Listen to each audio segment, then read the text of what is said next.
નમસ્કાર મિત્રો, સ્વાગત છે તમારું આપણી ચેનલ પર। શું તમારી રાશિ વૃશ્ચિક છે? તો આ વિડીયો તમારા માટે માત્ર રાશિફળ નથી, પણ એક મોટી ચેતવણી છે। વિક્રમ સંવંત 2082 નો ફાગણ મહિનો એટલે કે 18 ફેબ્રુઆરી 2026 થી 19 માર્ચ 2026 નો સમયગાળો તમારા માટે એક અગ્નિ પરીક્ષા સાબિત થઈ શકે છે। કેમ? કારણ કે તમારી રાશિના સ્વામી મંગળ મહારાજ રાહુ સાથે મળીને બનાવી રહ્યા છે ભયંકર અંગારક યોગ, અને તે પણ તમારા સુખ સ્થાનમાં। શું તમારા ઘરમાં કલેશ થશે? શું તબિયત બગડશે? કે પછી ઉચ્ચનો ગુરુ તમને બચાવી લેશે? આ વિડીયોમાં આપણે જોઈશું તમારી કરિયર, પૈસા, પ્રેમ અને સ્વાસ્થ્યનું સચોટ ભવિષ્ય, અને વિડીયોના અંતે હું જણાવીશ હોળીના દિવસે કરવાના ખાસ ગુપ્ત ઉપાયો। તો અંત સુધી જોડાયેલા રહેજો। નમસ્તે મિત્રો, સ્વાગત છે આપણી ચેનલ લવિંગ। ગ્રહોની સ્થિતિ સૌથી પહેલા સમજીએ કે આકાશમાં શું રમત રમાઈ રહી છે।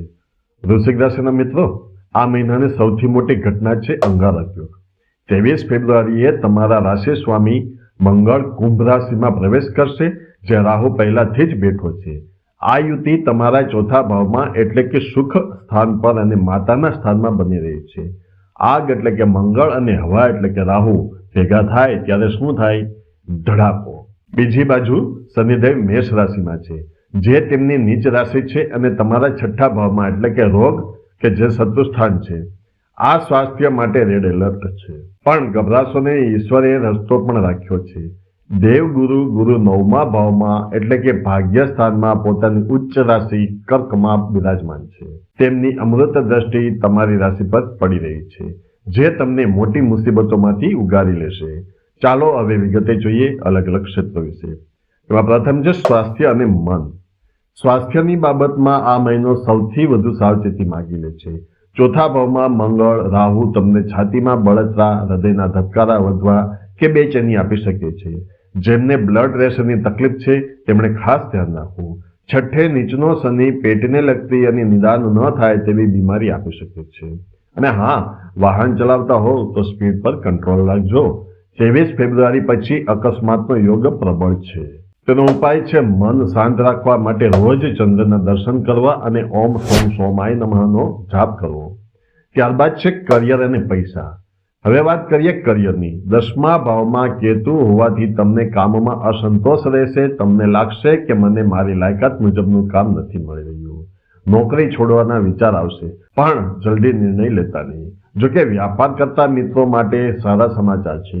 સપ્તમેશ શુક્ર ઉચ્ચનો હોવાથી પાર્ટનરશિપમાં ફાયદો થઈ શકે છે। આર્થિક રીતે સ્થિતિ મિશ્ર રહેશે। 11મા ભાવ પર શુભ ગ્રહોની દ્રષ્ટિ હોવાથી આવક ચાલુ રહેશે, પણ સામે ખર્ચ પણ એટલો જ ઉભો હશે। ખાસ કરીને ઘરના રિપેરિંગ કે દવાખાના પાછળ ખર્ચ થઈ શકે છે। તે પછી આવશે પ્રેમ અને સંબંધો, લવ એન્ડ રિલેશનશિપ। સંબંધોમાં વિચિત્ર સ્થિતિ છે। બહાર સારા, ઘરમાં નશા। 5મા ભાવમાં ઉચ્ચનો શુક્ર પ્રેમી યુગલો માટે રોમાંસનો ભરપૂર સમય લાવશે। જો તમે કોઈને પ્રપોઝ કરવા માંગતા હોવ તો આ મહિનો બેસ્ટ છે, પરંતુ પરણેલા લોકો માટે ચેતવણી છે। ચોથા ભાવનો અંગારક યોગ તમારા ઘરમાં બેડરૂમમાં ઝઘડા કરાવી શકે છે। નાની વાતમાં મોટો વિવાદ થઈ શકે છે। જીવનસાથી સાથે શાંતિથી વર્તવું, માતા સાથેના સંબંધો પણ સાચવવા। ત્યારબાદ છે રામબાણ ઉપાયો અને હોળીના ટોટકા, કે જે રેમેડીઝ કહીએ છીએ આપણે। હવે સમય છે સમસ્યાના સમાધાનનો। આ કઠિન સમયમાંથી નીકળવા આટલું ખાસ કરજો। શિવ ઉપાસના। અંગારક યોગ શાંત કરવા માટે મહાદેવથી મોટું કોઈ નથી।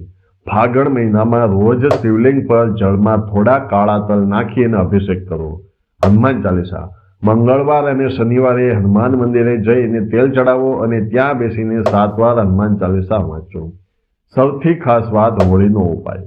હોલિકા દહનની રાત્રે એક શ્રીફળ એટલે કે નારિયેળ લ્યો, તેને તમારા અને પરિવારના માથા પરથી 7 વાર ઉલટું એટલે કે એન્ટી ક્લોકવાઇઝ ઉતારીને હોળીની અગ્નિમાં પધરાવી દો। આનાથી નજર દોષ અને સ્વાસ્થ્યની પીડા બળીને ભસ્મ થઈ જશે। હવે જોશો રત્ન। જો શક્ય હોય તો ગુરુ ગ્રહનો નંગ પોખરાજ ધારણ કરવો, તે રક્ષા કવચનું કામ કરશે। મિત્રો, તમારો રાશિફળ દર મહિનાની 23 તારીખે સાંજે 6 વાગે આપણી ચેનલ લાવી યુનિક લાઈવ પર મળી જશે, જે જોવાનું ચૂકશો નહીં। નિષ્કર્ષ જોઈએ મિત્રો, તો સારાંશ એટલો જ છે કે વૃશ્ચિક રાશિ માટે ફાગણ મહિનો ધીરજ માંગે છે। ઉતાવળ કરવી નહીં અને વાણી પર સંયમ રાખવો।